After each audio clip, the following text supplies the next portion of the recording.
Poppy Playtime Chapter 4 just dropped and packed with more lore than we've ever expected.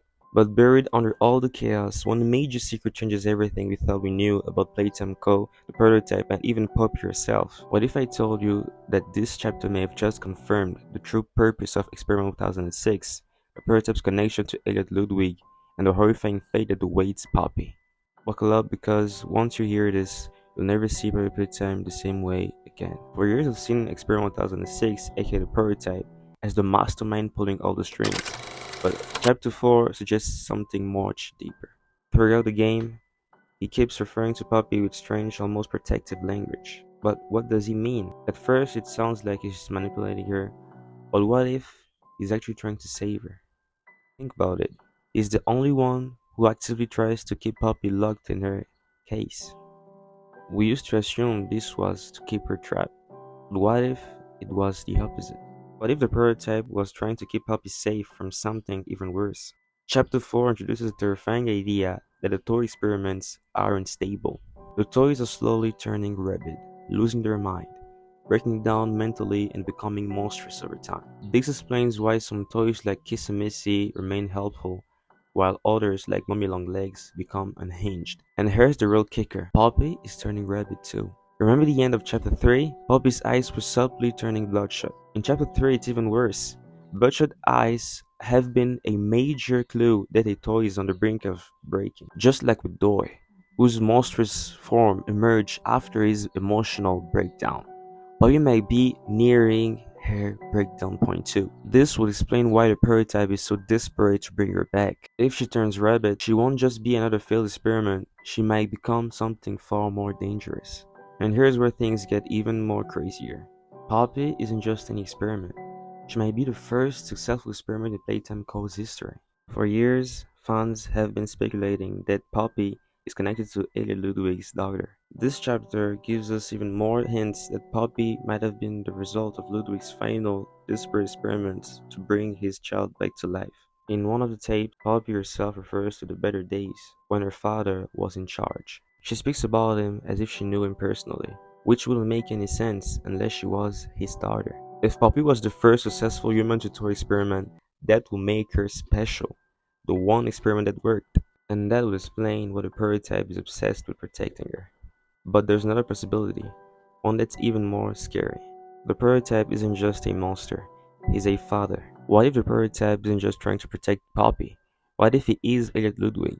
The theory that Elliot Ludwig became the prototype has been around for a while, but Chapter 4 adds more evidence to support it. We learn that the prototype has been continuing experiments for over a decade, long after Playtime Co shut down. But why? Why would an experiment be so obsessed with perfecting the process? Because he was its creator. Because the prototype is Elliot, or at least what's left of him. Think about it. His voice is distorted, made up of different sources, as if he's trying to mask his true identity. He acts cruel and calculating, yet shows an almost paternal care for Poppy. He even sabotages her escape attempts, not out of malice, but because he knew that the outside world will destroy them. If the prototype really is Elliot's, then everything we've seen so far suddenly makes sense. His experiments were never about creating new life. They were about saving the one life that mattered most, his daughter. The real endgame, the Hour of Joy. And there's the biggest mystery of all, the Hour of Joy. Chapter 4 keeps bringing up this term, but what exactly was it? It's been hinted that the Hour of Joy was an event where Playtime Co went too far pushing their experiments beyond the breaking points. This is likely the moment when everything collapsed. The factory shut down, the staff disappeared, and the toys became truly uncontrollable. But what if the Hour of Joy wasn't an accident?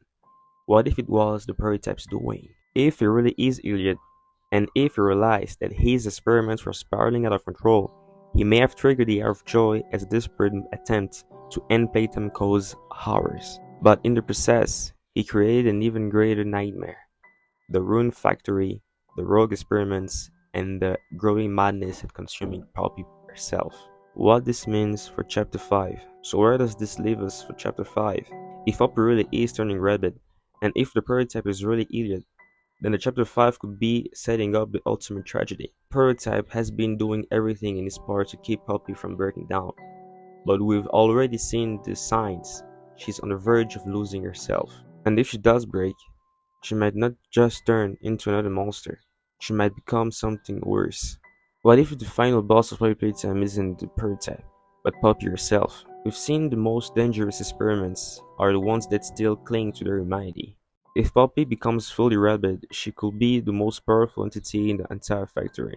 And if the prototype really is her father, then the final conflict won't just be a battle. It will be a father trying to save her daughter one last time. Everything we thought we knew about Poppy Playtime has been flipped upside down.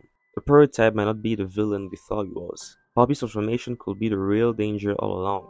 And Ilya Ludwig's greatest experiment might also be his greatest failure.